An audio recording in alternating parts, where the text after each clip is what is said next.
Greetings from Turkey to all participants and all organizer this conference. Firstly, really, I would like to thanks to all organizing member and all participants to this very great event. I am thankful to invite me to this event. So, in this session, uh, you introduce me. I am Professor Dr. Zeliha Selamoglu from Turkey. I am a full professor in medicine faculty in medical biology department. In this session, I would like to present about the role of omega-3 fatty acid in heart health. So, yeah. We can find some about that issue. We can find some that issue in this presentation. Firstly, what is heart failure? And then prevalence and dietary guidelines. What is omega-3 fatty acid? Types, dietary sources, supplements and pharmaceuticals, relationship of omega-3 fatty acid consumption and heart failure. So, firstly, I would like to say about heart failure. You know, it is a common and serious public health problem accounting for substantial morbidity and mortality. Is a systemic disease caused by the effect of complex neurohormonal, biochemical, and inflammatory systems. Also, you know, these days, 26 million patients worldwide have heart failure, with more than 1 million hospitalizations annually in the United States and Europe, which account for 1% to 2% of total healthcare expenditure. So, according to heart failure prevalence and predictors of in Turkey, study the absolute and estimated prevalences were about 300 and 700 for heart failure, especially advances age, male, gender, history of heart disease are independent predictors of heart failure. Heart failure prevalence is increasing because of aging of the population. Moreover, it is estimated that the prevalence of heart failure will increase by 25% in the next 20 years as a result of aging of the population. You know, omega-3 fatty acid, essential dietary nutrition are polyunsaturated fatty acid and eicosapentaenoic acid and docosahexaenoic acid appear to be functional most important ones.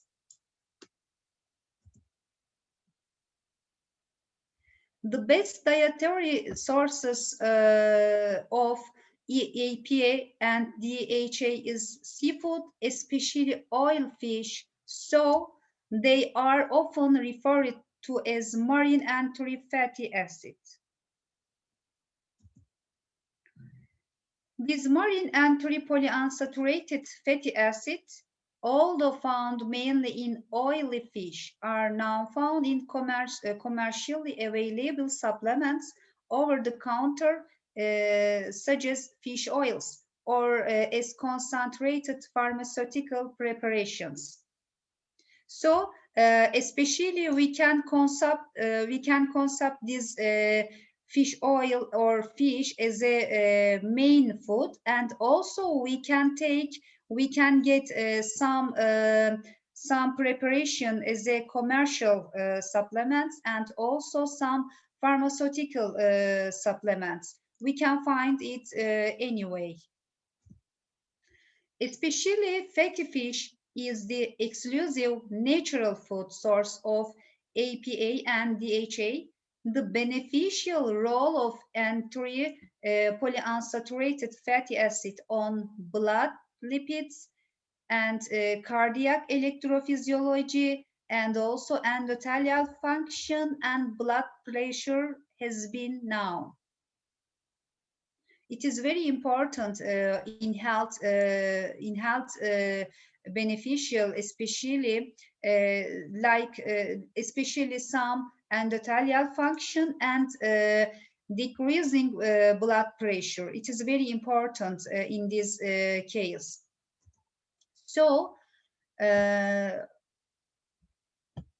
use of supplements is on the rise due to the several health benefits attributed to them. So we can get these compounds, this component as some pharmaceutical supplements, so we can get it very easily. Significant benefits are reported in relation to cardiovascular system disease, and much research has been conducted during the past 3 decades to determine the appropriate dose need to achieve beneficial reduction in cardiovascular events. So, although guidelines recommend use of these agents in some cardiac disorders, there is still no clarity about some basic issues, such as the appropriate dosage required. So we need many more some studies about that issue. We need to focus on about that issue related to that appropriate dosage issue with some study. So we can content of APA and DHA in fatty fish, lean fish, and some supplements and pharmaceuticals on this slide. Especially we focus on some fish type and typical APA and DHA per adult serving, and some comments on this slide. So we can see it is contents in this slide. Especially we can get typical APA and DHA amount in fatty, such as salmon, turret, mackerel, sardines, and herring, is a 1 and 4 gram. So it means, as a comment, usually more APA than DHA content depends on the type of fish, season, water, temperature, diet, stage of life cycle, wild or format and method of cooking. Usually more APA than DHA. So we can get about 0.1 and 0.3 gram on lean, such as cod, plaice, haddock, and sea bass. And also we can get some supplement type of related this compound. For example, cod liver oil has 200 milligram for typical APA and DHA content per gram of oil. And also standard fish oil has 300 milligram. And also fish oil as a concentrate fish oil has 415 and 600 milligram. As you see, it has a very big amount related to this compound. So its content is very, very important to get that compound daily. And also we can find some pharmaceuticals related to these compounds, such as fish oil. For example, some Omacor lavazo, Omituria, and Epanova, and Vescape icosapent ethyl. We can obtain some amount related to APA and DHA content per gram of oil. We can get it daily as some pharmaceutical supplements. So especially we suggest about this component to get daily, especially we focus on fish oil concentrate about their amount. It has really very big content of APA and DHA in fatty fish. So this slide is very important to have this component in our health. So, as you know, we need some mineral and other foods as a dietary. So, sodium and restriction of fluid intake has been the focus of dietary guidance for patients with hair failure. So we can need some other foods, dietary. So we need some molecules like sodium to get beneficial our heart failure. So especially restrictive diets may be related to insufficient intake of micronutrients and micronutrients by patients with heart failure, with the potential of calcium, magnesium, zinc, iron, thiamine, vitamin D and A and K, and folate deficiency. So patients with heart failure often have poor nutritional status, which can truly affect disease progression and it is associated prognosis. These prognosis may be excess adiposite, such as obesity, reduced lean mass strength amount and functionally such as sarcopenia, and a combination of both such as sarcopenic obesity or unintentional significant weight loss resulting in both lean and fat mass tissues loss, such as cachexia. So, none of the current heart failure guidelines provide detailed recommendations for the management of obesity and cardiac cachexia. So, our daily food consumption plays a critical role in supplying energy needs as well as for survival and proper functioning of body organs.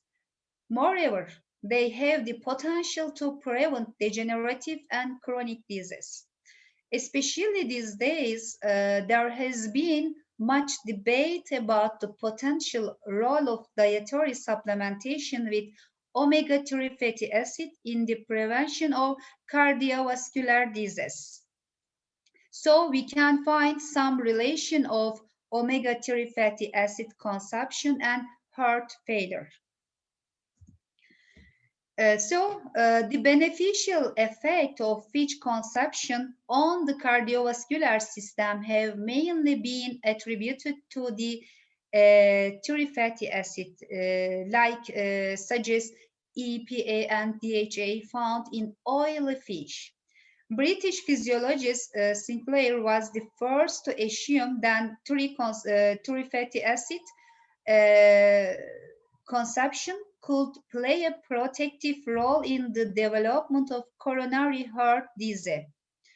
He demonstrated this protective role in the Greenland Inuit studies who have a higher consumption of fish oil in lowering cardiovascular disease. Furthermore, many researchers conducted pioneering studies among Greenland Eskimos and suggested that high intakes of EPA and DHA and can be protective against cardiovascular disease, coronary heart, and also coronary heart disease. A large 13-year observational study involving 60,000 participants reported a reduction in death attributable to heart failure with increased fish intake. A dietary follow-up study designed to achieve omega-3 levels closer to those achieved in patients treated with high-dose prescription omega-3 acid ethyl ester demonstrated that only EPA exhibited protective effects. The atherosclerosis risk in communities, a prospective study of 3,592 white men and women reported that serum concentration of three fatty acid, polyunsaturated fatty acid, especially DHA, were associated with a lowered incidence of heart failure in women at 2-year follow-up. This result is very important about relationship fatty acids, and some cardiac problem. So the Nurses' Health Study, a recent study conducted with women, observed an inverse relationship between fish intake, consumption, and coronary heart disease death. Compared with women who rarely ate fish less than once per month, the risk for coronary heart disease death was 21%, 29%, 31%, and 34% lower for fish consumption 1 to 3 times per month, once per week, 2 to 4 times per week, and bigger than 5 times per week, respectively.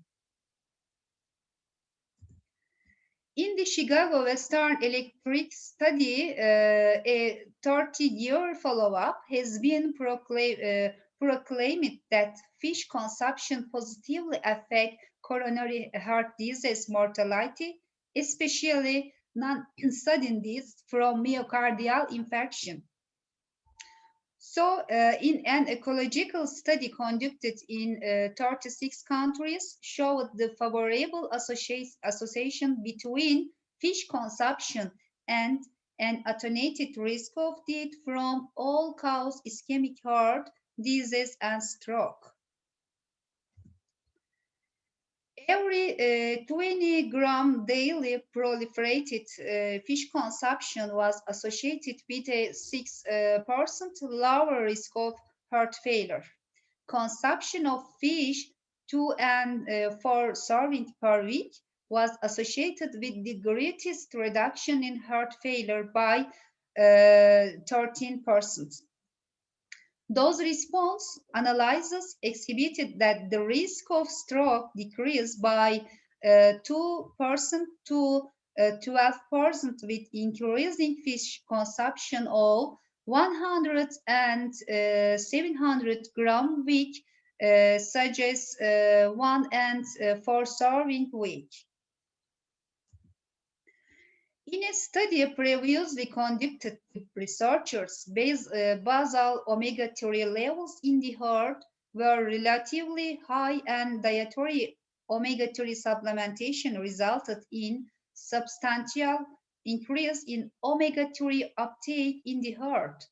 To examine the omega-3 distribution in the heart, they measure omega-3 levels in isolated cardiac myocytes and non-myocytes in each 3 groups of mice supplemented with fish oil, APA, and DHA, respectively.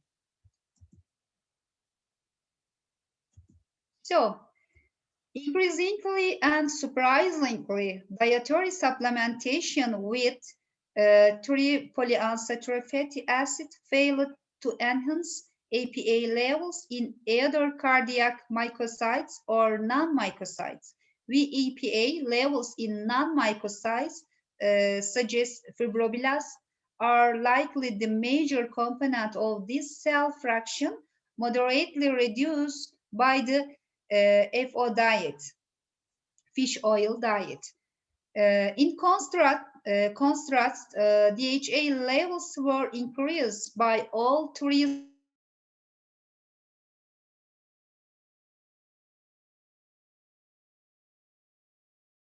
supplementations and uniformly so across all cell types.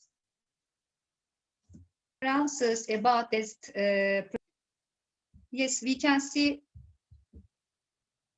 on this slide some references about that presentation. Finally, I would like to many thanks for listening me, and also very special thanks to all organizing member for very great event cardiology webinar program.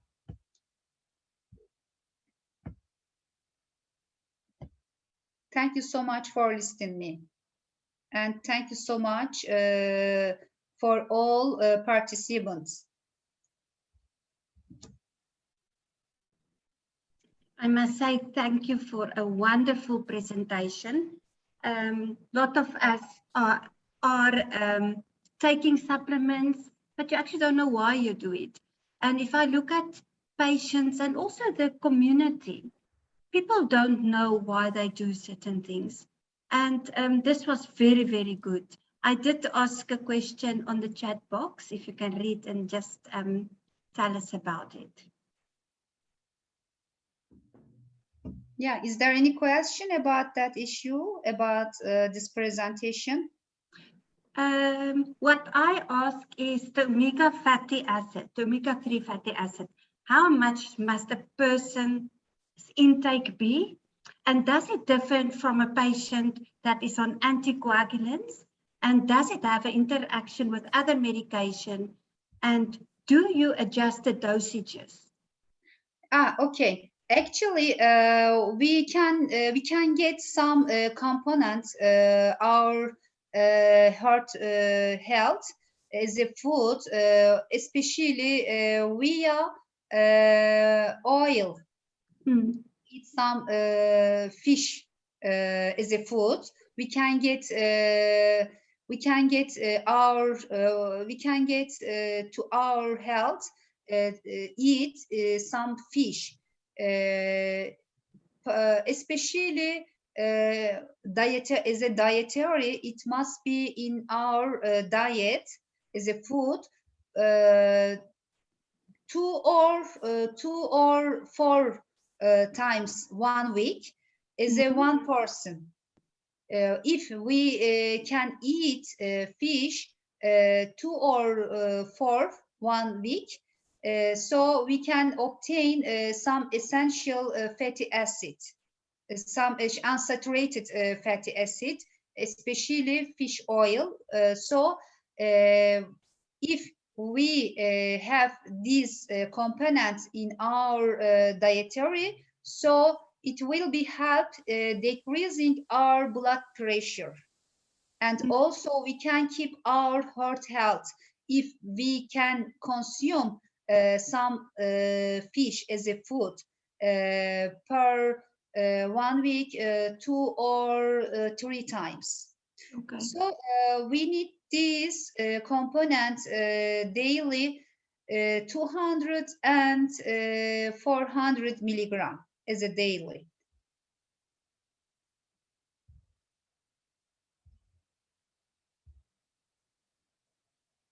Sorry, if you look at EPA, it's 180 milligram and DHA is 120 milligram in one capsule. So then you will take it twice a day, or will you only take it once? Because if you look here with your pharmaceuticals, you said 460, 380. But how do you know if it's in an ethyl ester form or a free fatty acid form? I see. especially, yes, we can get it some pharmaceuticals for APA and DHA. So especially other fatty acids will be free. Just we can get APA and DHA with some pharmaceuticals. But if we have some opportunity to consume as a full fish, it will be better. Okay. This is just suggestion. I think it's good, yeah. Thank you.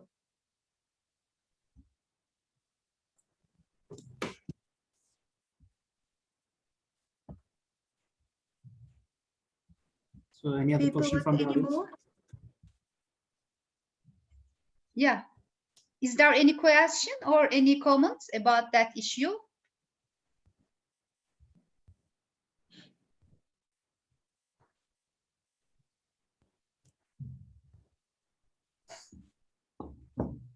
I guess there is no question. I see. Also, really, I would like to many thanks to all organizing member, and also very special thanks to Triveni. Really many thanks to her about her